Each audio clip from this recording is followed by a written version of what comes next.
Good evening.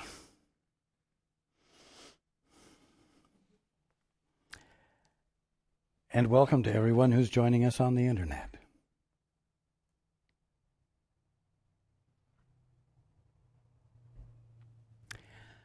Tonight, we're not going to be reading from the course. Tonight is a night for gratitude. And for a change, I'm not going to say anything for a few minutes, because Paul wants to say something, and it's something that only Paul can say, and it's something Paul needs to say.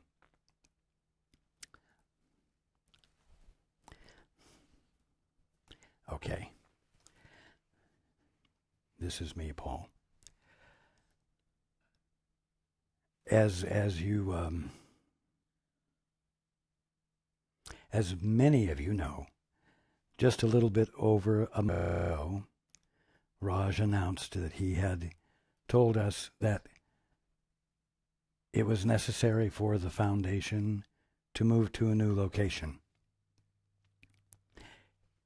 He said it during the study group and invited everyone's support. Since that time, up until this morning, a total of $103,000 has been contributed. An amazing amount. An awesome amount. And then today, someone offered $500,000 toward the purchase of the new house.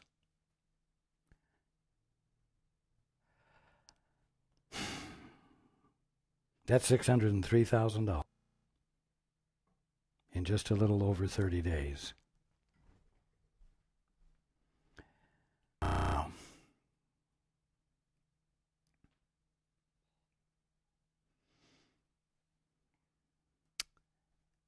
That does something to someone. It certainly gives me pause. It certainly causes me to,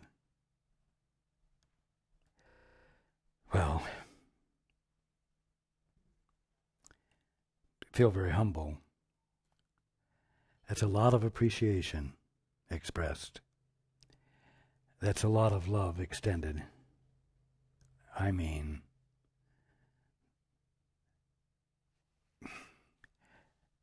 an almost incomprehensible amount. Now, you may have thought that Paul's been listening to Raj for 20-some years. But you know what? I've never listened in those 20-some years as diligently as I have in the last month. When so much love is expressed, and when, as the saying goes, everyone has put their money where their mouth is,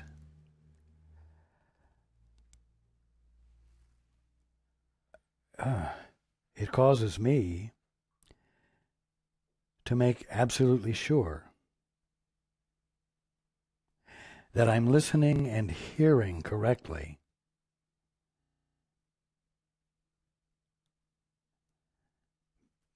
Because I don't want to misuse or disrespect the gift that everyone is giving. And in many ways, the last month has been hard work, diligent work.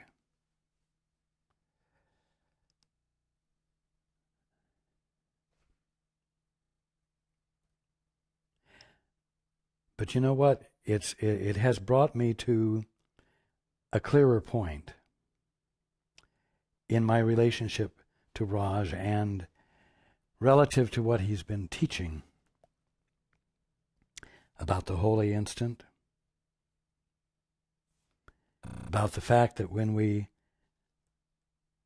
go into that place and abandon our privacy and ask for help and yield to the Father, that although this seems to be a strange activity or a not so normal activity, it's really a matter of coming back into an absolutely normal activity. For me to be listening as diligently as I have had to listen for the last month has, as I'm beginning to grasp in a deeper way, been me coming back into a more natural way of being. It's certainly a way of being more consciously than I was used to. More consciously conscious than I used to. I can't say that it feels natural yet, but I appreciate more than you can imagine the meaning your gifts have had for me. I still need to yield more. I still need to listen more attentively. Because although it seems like work, I am beginning to grasp feelingly that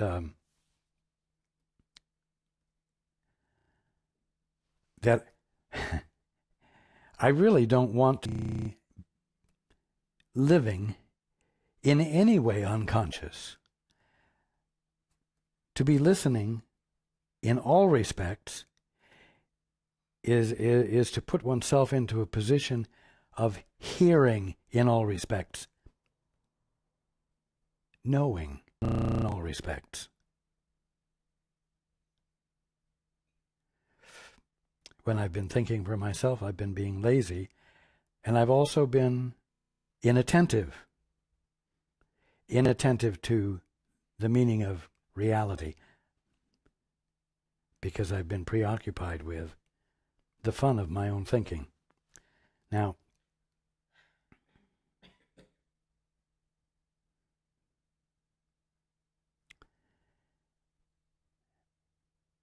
at this point,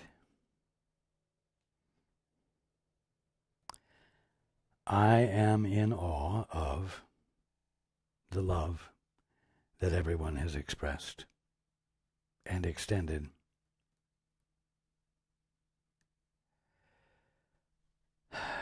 And I'm also in awe of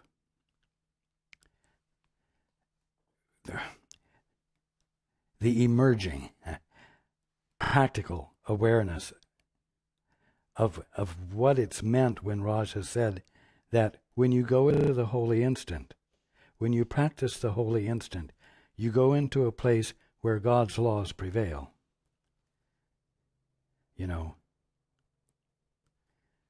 No one can drum up $603,000. No one can drum up or generate contributions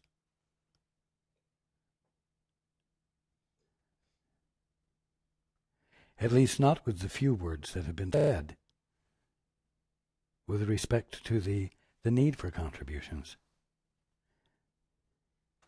And so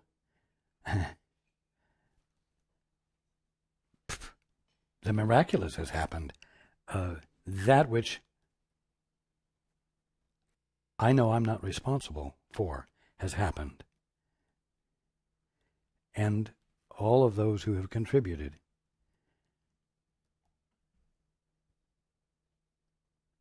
have been reflecting God's laws prevailing.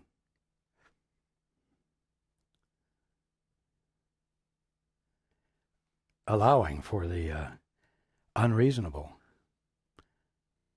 to manifest.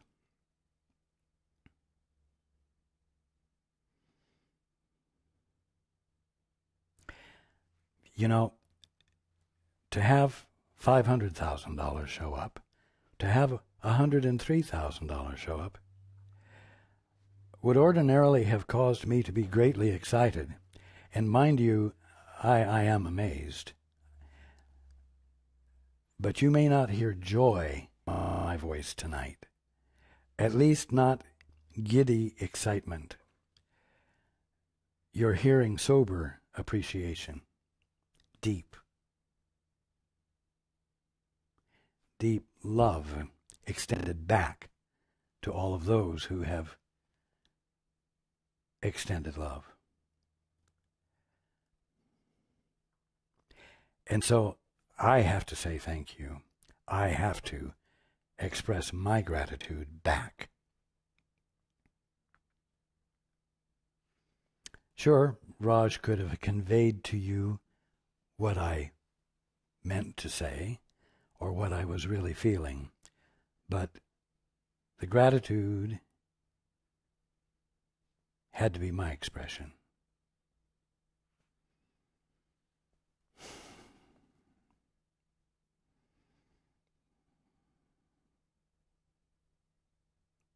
Thank you.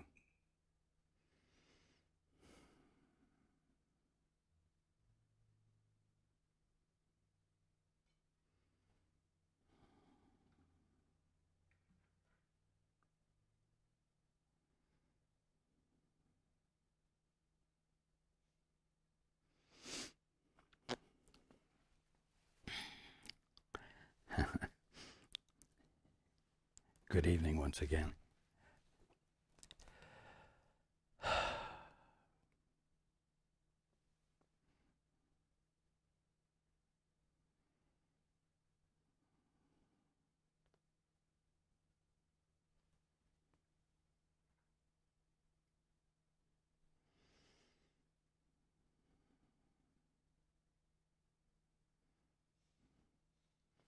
So, brass tacks.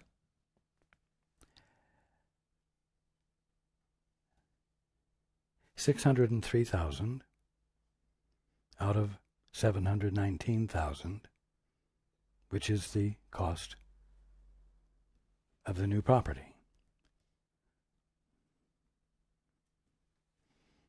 Yes, I'm quite capable of talking numbers and of not speaking in utterly spiritual terms.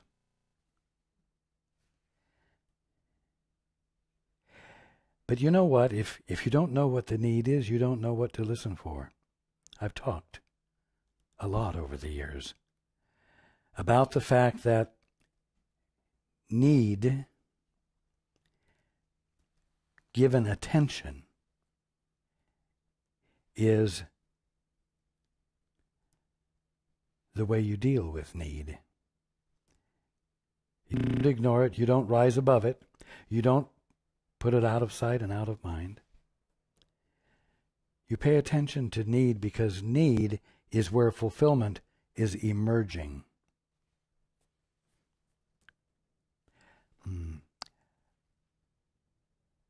Most of everything you experience is not being experienced by you as the kingdom of heaven.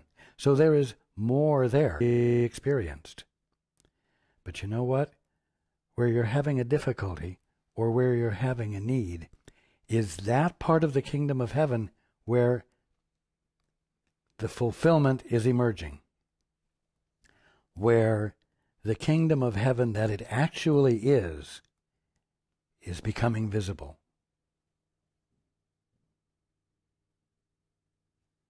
And so instead of saying, oh, I have a need, Poor me. I'm going to worry about it. I'm going to fret about it.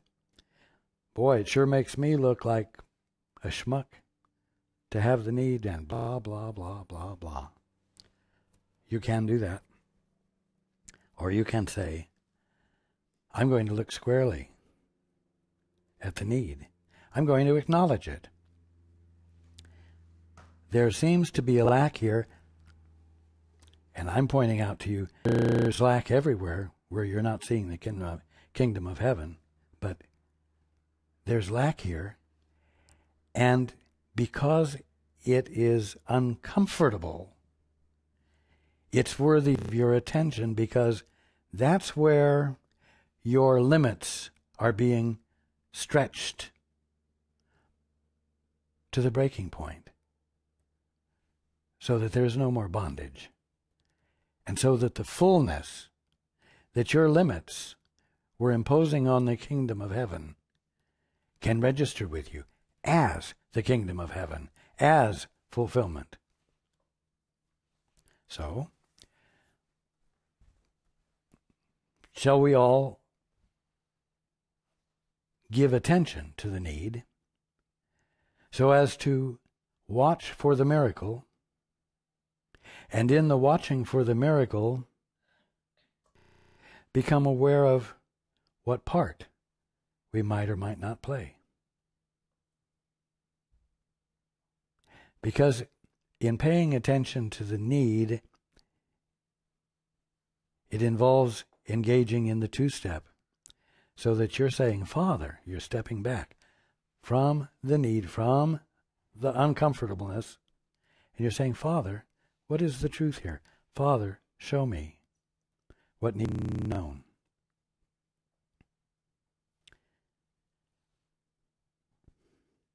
And perhaps you listen to it. Perhaps you listen for the answer with more diligence than you have in the past, just as Paul has been listening for the guidance more diligently than in the past. And in that more diligent practice of listening, you find yourself coming into a newer appreciation of your capacity to be conscious as the Holy Son of God, instead of the poor little orphan, with all the lack and all the problems. So we still have, 116,000, which, on the one hand, can seem to be a great deal of money, but by comparison with the 603,000 that's already present, we're almost there. It's a pittance. It's a small portion. And you can just as easily look at it from that perspective and not overwhelm yourself with the sense of impossibility, you see. Now, why do you do that? So that you can envision a lot of money as though it's not a lot of money, so that you can try to embrace it because it's not quite so much to embrace as you thought it was? No. You listen so that you might come into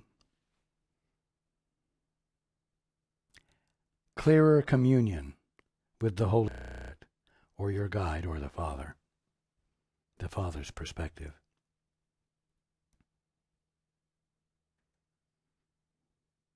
You do it not to overcome anything, but to be so in harmony with everything, as everything divinely is, that its divinity shows up, registers with you, and looks like abundance, or looks like dollars, looks like need met, or looks like injury vanishing, illness disappearing, you see.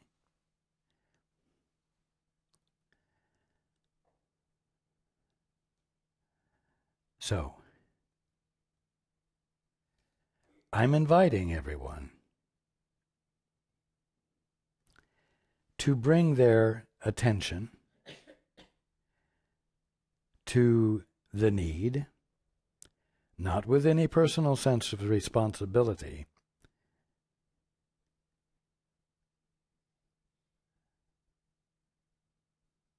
but with a desire to see God's perspective manifesting.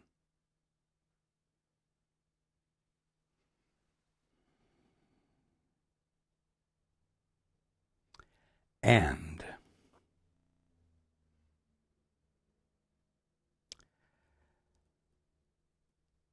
wondering if there's any tangible way you can play a part in it.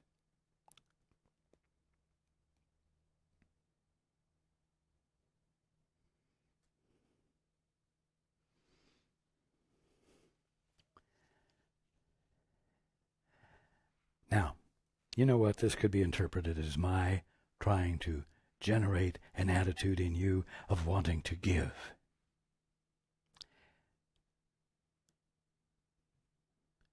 That's not what I'm talking about. What I'm talking about is you, everyone, daring to become less impartial, daring to become less of an observer of things, without being affected by them, without being, and here's the word, involved in them.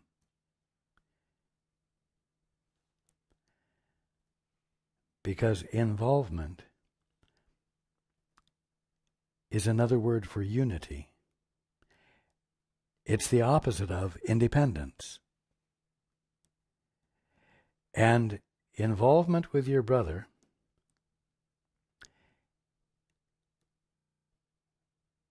with the desire to see the evidence of love and to be the evidence of love constitutes a breaking of the isolation, which brings you on your way home. And that's the point. And you know what? The other $116,000, plus the expenses of moving and so on that will come into play, are excellent focuses for your abandoning your isolation.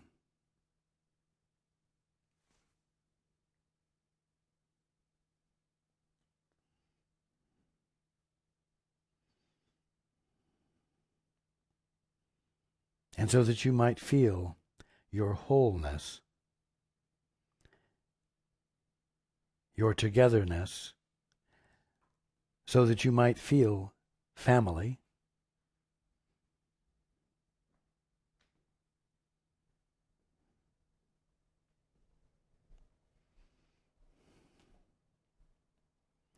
wholeness doesn't just mean that all of you is present, like the bowl became big enough to hold all of you. No, wholeness is you being big enough to hold everyone and everything in conscious involvement.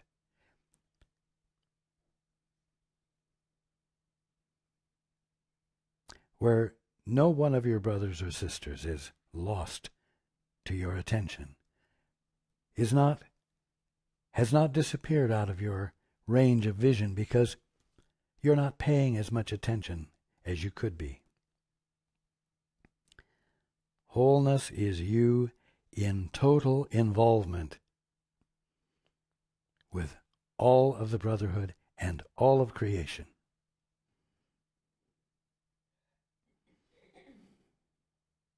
You know what? Every single one who has made contributions has expressed love and has felt his or her love in the act of giving, whether it was $2, whether it was 50 cents, or whether it was $2,500.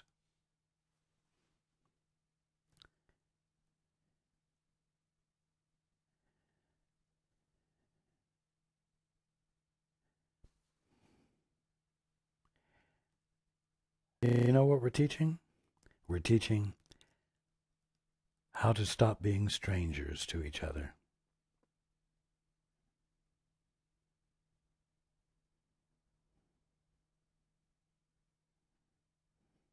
We're learning how to look into each other's eyes instead of elsewhere, and remembering God.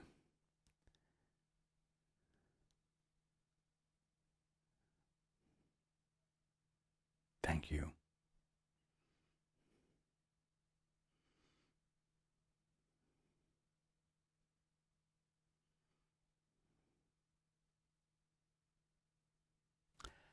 You do not realize how extensive is your gift of attention and love.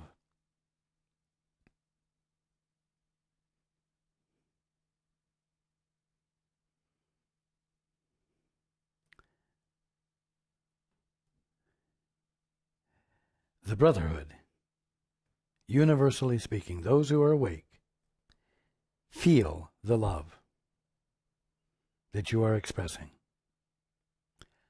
Not because you gave it to the Northwest Foundation, not because you gave it because you value Paul, not that you gave it because Jesus said to do it, but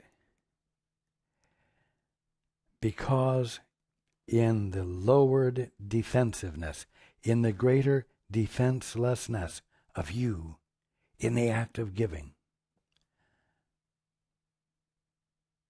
the divine one that you are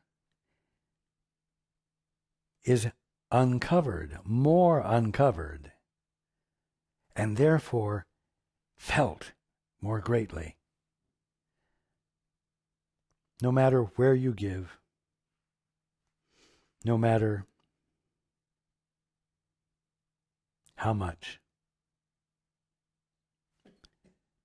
the love that identifies union to some degree or other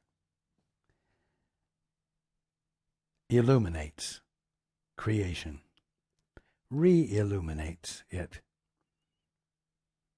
by your light, which you have kept hidden,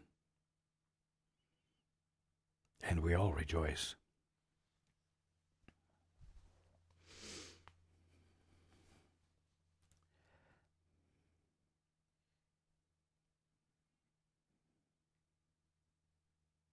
I will be instructing Paul to make another offer on this house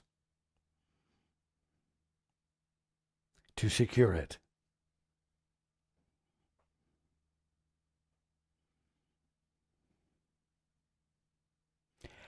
And I know he will listen perhaps too intensely to make sure that he is hearing me correctly, and so that he is in no way abusing or disrespecting the love and the gift that everyone has made and is making.